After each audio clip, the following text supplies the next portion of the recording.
naming special yung simpleng pansit canton mga kamangyan.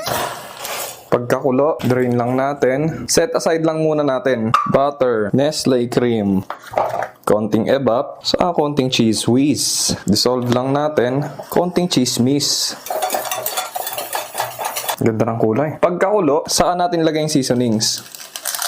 Eto, mukhang medyo tamang duda ako dito eh. Pero sige, subukan natin. Bango. Mixan natin. Pagluto na, saan natin i-add yung noodles? Mukha namang masarap.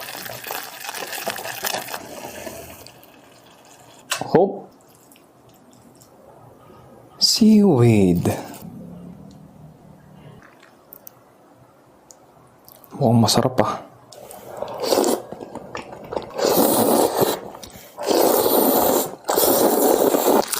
Sarap. Mas masarap to kaysa dun sa samyang na pink. Kala ko di babagay yung mga seasonings, pero surprisingly ang sarap nga niya talaga. Bumagay lahat, no joke.